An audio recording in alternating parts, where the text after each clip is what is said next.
Welcome to The Virtual Shift, a show looking at the seismic changes happening in healthcare with virtual care at the epicenter. Join me and my guests as we look at key cultural and policy shifts impacting how providers, payers, and patients connect, as well as how care is being reimagined both for today and the future.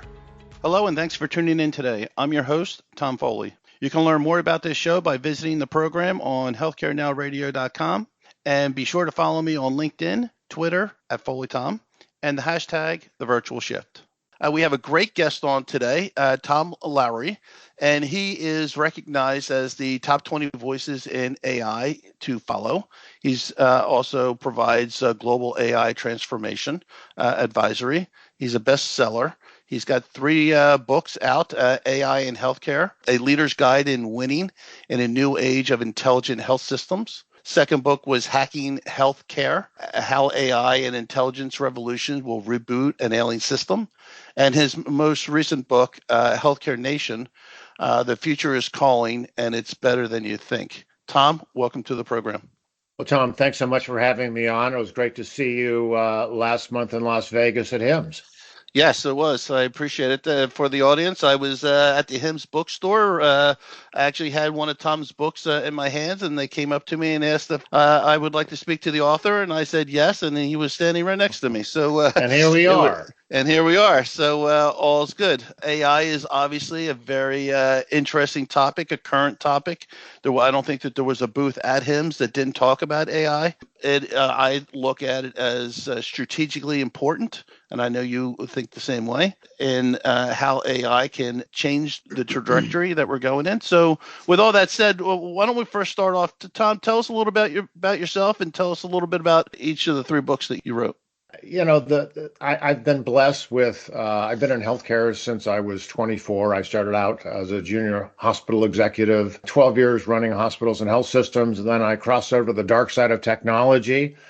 Everything from I did 2 venture-backed hosted software companies. Have worked for 2 of the best companies, I think, in the world, GE Healthcare and Microsoft. My last role at Microsoft was serving as the National Director of Artificial Intelligence specific to health and life sciences. So, you know, I've been in the area of analytics and AI for years, applied to healthcare. There was a time before it became a cool thing where I toiled in anonymity. And then you probably remember in the fall of 2022, when things like Gen AI and large language models came screaming at us, all of a sudden, everyone is extremely interested in AI. So I went from working in anonymity to being part of the cool kid crowd. So I don't know how long that's going to last, but I've had the privilege of working really around the world on analytics and AI projects with health and medical organizations for 15 years. So, you know, it's funny to me how many people now have become AI experts, even though many have never actually worked on AI projects. And I've just had the benefit of working with some amazing people over the past 15 years to try and look at how AI drives value against the mission and goals of healthcare organizations. Interesting. So let's talk a little bit about AI's role in shaping the future of healthcare. In your book, AI in Health, you discuss the evolution of intelligence in the healthcare system. How do you see AI's role in shifting from an augmenting clinicians to potentially automating certain aspects in diagnoses and treatments within healthcare? Yeah, you know, what you just teed up is an incredibly important question, which really gets at the heart of what's the value proposition for AI. And I've been in organizations that are racing to invest money in AI. And if I ask their leaders, how are you going to get measurable value out of your investment compared to your goals and mission? It's amazing to me how many times the answer is fuzzier than I would like. So, you know, the real question on AI is how does it add value? And in any situation, AI only adds value by doing one of 2 things. It either automates the way work is done or it augments. In the case of automation, there's some of that in healthcare, but not much. I mean, think about a manufacturing industry where you've got a process where there's one thing done 1,000 times, it's exactly the same way, and then it goes on to the next part of the process. In healthcare, most of the value is going to come from having AI come in and behind knowledge workers, doctors, nurses, to basically make them better at the things they care about. So augmentation means it's going to be something that's changing the way they work, but doesn't fundamentally change their role and responsibility. And many times when you hear people talking about or writing about how should we be training fewer radiologists because AI is going to replace them, anytime I hear that, they don't understand what I just said. And basically, when I hear things like that, I think two things. One, they don't understand what AI is good at and what humans are uniquely qualified to do. And two, they probably don't really understand what radiologists actually do. So when you look at healthcare, every healthcare organization, I'd be willing to bet 90% of all of those employees are knowledge workers, which means that AI, it's not a matter of whether it's going to impact their work, but rather how and when. But it's not going to replace them. It's going to hopefully make them better when healthcare is done right. It's going to require changes in operational processes, maybe some reskilling, but it's fundamentally there to get us to a higher level of performance. A higher level of performance. I often talk about on the program that the fundamentals problems within our health industry is about we have an older, ager, growing, sicker population, less doctors and nurses. The answer that I always try to seek out is how do we, because we have this physician and nurse shortage, how does potentially AI supplement that? And then hence that's what I was leading into the next question, in that, healthcare is very much, as you said, a knowledge-based industry. And, patients ultimately have a choice. They can listen to that knowledge that was just communicated to them by their provider or nurse, and they could choose to embrace it and change their behaviors and follow that care plan, right? But at the same time, how do you see potentially AI, a knowledge-based platform, and how it can potentially become this autonomous platform where the patient engages it, I'll just say for now, low acuity type of encounters, or have it be used as a human in a loop type of AI model where physicians can ultimately operate higher in their license, if you will, versus handling the cold and flu. Right. How does AI potentially supplement that? Well, Tom, there were at least 10 questions in that one, but let me see if I can break it down. So the first part of what you were talking about when it comes to, let's look at and agree, one, we have a clinician shortage, doctors, nurses. Beyond the shortage itself, we have a huge problem, particularly here in America, with workforce burnout. We are harming, the systems that people work in that are supposed to have a healing mission are harming the very people who are in short supply to take care of the rest of us. So contrast that with here in America, 10,000 Americans turn 70 every day. That means they, on average, require 3 to 5 times more healthcare resources than those under 70. We already have a shortage. So you just look at those numbers and we're heading for disaster. To your earlier point, when it comes to AI has the ability to augment those doctors and nurses. A study by McKinsey shows up to 1/3 of all activities done by doctors and nurses today could be automated with AI. These are not the things they went to medical school or nursing school for. These are those low-value, highly repetitive activities chewing up a lot of their time. So imagine just, if we could make that happen and we could go to clinicians across the country, across the world to say, what if I could give you 1/3 of your time back? What would you do differently? More time with patients, more time doing research, more time doing something radical like actually getting home for dinner with the family more often. So that is the promise when AI is done right. To your second point about connecting to the consumer, we're seeing this evolve, and it's a lot of what I talk about in the first book, which is the evolution of intelligent health systems. Look at consumers and how many people, if you get a bunch of people in the room, how many are wearing something like an Apple or a fitness watch or band? How many are actually using apps on their phone, whether it's for diet, whether it's for other things that relate to your health. So it's already happening. The key is how we bring that together and make it part of a continuum. So it's what I call care anywhere. And I know a lot of your other guests have talked about that continuum that's evolving with things like telehealth. Behind all of that, or under the hood of much of that, is AI. And one quick example where I think it's not consumers doing things independently of clinicians. It's, as you said, it's this continuum that allows consumers those who wish are actively involved in mapping and managing their health. But a lot of that data and everything else rolls up to, with their permission, their clinicians and the health system. And there's something that I'm really excited about that, frankly, are happening at national scale outside the US. So there's the use of AI in what's known as advanced nudge theory. The government of Singapore is using it to slow the progression of pre-diabetic to diabetic. And essentially what it is taking very precise measurements of each individual citizen, and then a couple times a day pushing out these highly individualized intelligent nudges. And what they're finding is, when consumers are involved and the clinicians are behind all of that and setting parameters, they're actually seeing data that's showing they're slowing the progression of pre-diabetic to diabetic. Another study of 200,000 Singaporeans showed that use of tools like this are doing things like helping citizens on average increase their steps, increase the amount of time they spend exercising every day and every week.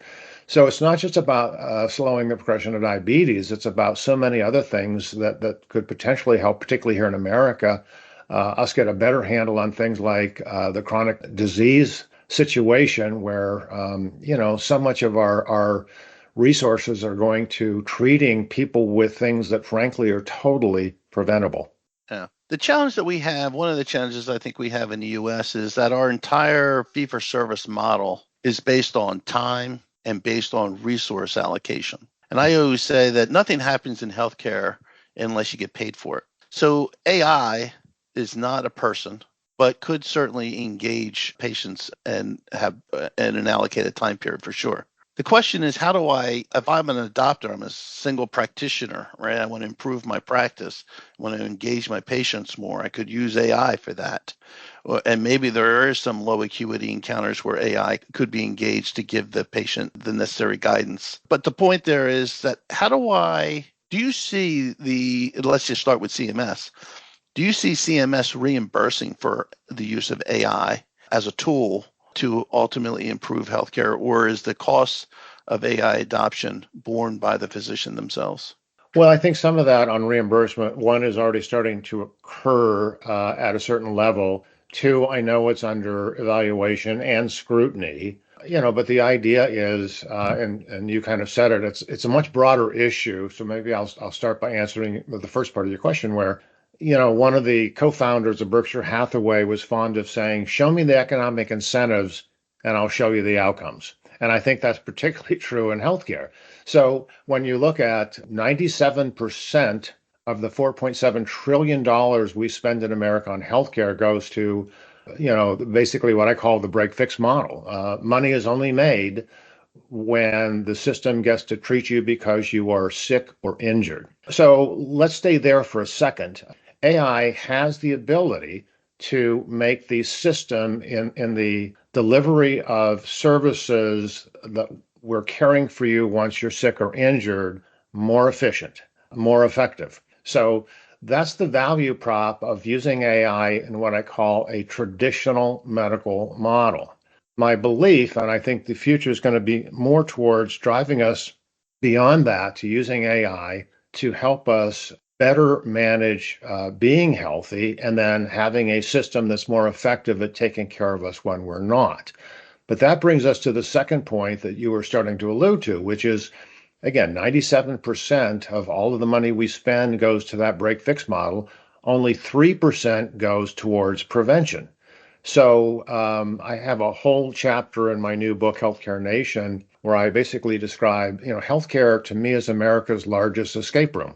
We've taken the most talented physicians, nurses, and care providers in the world, put them in a room with consumers and all of that money, and we haven't figured out how to break out of the convoluted policies, the very perverse incentives financially that drive American healthcare. So we have a lot of good people with great desire to do the right thing, but the economics, I think, to your point in question, incent us continuing to just say, when you get sick, when you get injured, we're really going to do a good job of taking care of some of you. Some of you means, those of you who are well insured, those 43% of Americans today are or underinsured, which is another whole population that we should be paying attention to. So AI can do a great deal to make the system more efficient.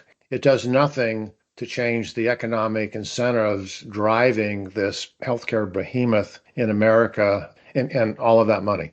So, per my earlier question, so you in that explanation, you don't see a role for AI to act as an autonomous patient engagement platform or even the human in the loop type model. And then when I say human in the loop, is that AI can go through the entire intake, can Right. go through and do the entire diagnosis and even suggest a care plan outside of a prescription, and a doctor would ultimately sign off on that as a final care plan. So, do you not see that as a potential Well, going forward? no, I clearly see the potential, but it comes back to a critical element that you just said. Where and when are humans in the loop? And this is where, and I've got a whole teaching module about back to that value proposition. There are some things that AI is uniquely good at, better than humans. And that's things like pattern recognition and looking at massive amounts of data to call out key things, which brings us to, how it can look at massive amounts of data and come up with recommendations for a care plan. At the same time, if you understand that humans are uniquely qualified to do things like make use of judgment, wisdom, experience, common sense, it's those things that AI is not up to speed on enough, where in my book, having though a fully autonomous system, even though in the labs and in test situations, and we've all seen the literature where AI is supposedly better than doctors. But in the real world today, I think it brings us back to at what level does AI augment but not replace those humans? And even if today there was a health plan that came forward to say, hey, we're an inexpensive health plan, everything we do is fully automated with AI. Do you want to sign up?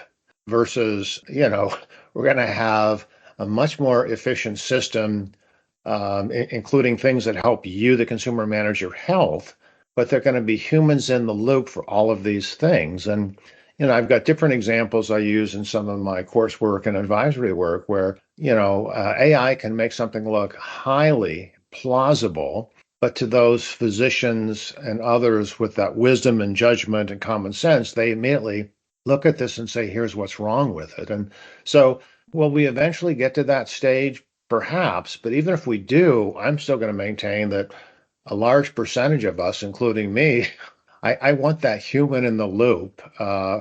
for many reasons.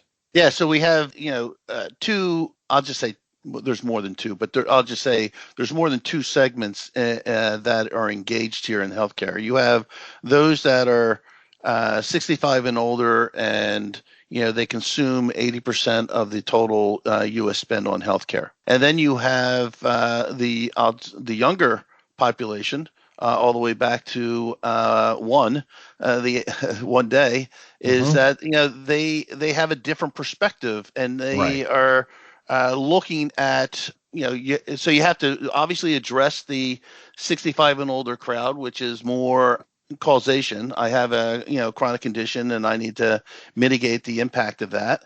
All right. So you're treating something that has occurred versus the let's just say pre 65, where you're trying to prevent things from, this preventative care that you has suggested. There's just I think we're just too heavily focused on. I think the market is too heavily focused, and maybe that's the point you were trying to make, is that because of this is where all the money's being spent, let's focus on how do we treat the patients that are here, so that in the future, I think what we're missing here is that in the future, how do we mitigate or educate and motivate the younger population on, hey, maybe we should try doing things differently. Maybe we should eat differently. Maybe we should diet and exercise a little bit more, because 20 years from now, you're going to Right. be in this 65 and older crowd, and that's a problem, right? Yeah. We don't fix anything. We just wait for them to come 65 and we spend more money, right? All I'm Yeah. trying to say. So what are your thoughts on that? Tom, there's a That's a lot to big shift unpack in occurred. what you just said. So let me see if I can and parse all of that. So when I think about AI, well, let's back up. It's amazing to me, particularly here in America, the number of times where I hear people say who run health systems, we provide personalized care. And every time I hear that, honestly, my BS meter starts ticking off. It's like, no, we don't. But we have the ability. So let's go back to AI and something you just said. When you look at the needs of the entire population in America, the needs and desires for how the healthcare system works are very different between boomers versus millennials and Gen X and Gen Zers. And I've got all the data where, it's interesting when you look at primary care, is a good example. Boomers love primary care, and they've been taught that, the PCP is their gatekeeper. And in many ways, for a boomer, their primary care doctor is actually their version of an app. They want to go through, they want to see that doctor. Meanwhile, the data on like millennials and Gen Zers, the last thing they want to do is be gatekept by a primary care doctor. So, they want to do a primary care or a virtual consult from the same place they ordered dinner, which is their couch. AI, telehealth, give us the ability today to be able to segment to say, well, if I know someone's age, I can at least customize that experience to that generation. And we can go a lot farther, but it's always interesting to me where we've had those capabilities for some time. I'm really not seeing them get put to use. Beyond that, once again, our ability, and a lot of it is based on the technology capabilities we have today, but a lot of that's driven by the economic incentives, where our ability to imagine instilling, to your point, better health habits early in life, earlier generations, and how that would eventually cascade down to better health for them, more effective use of the resources that go into healthcare. And AI and digital could do a lot to facilitate that today.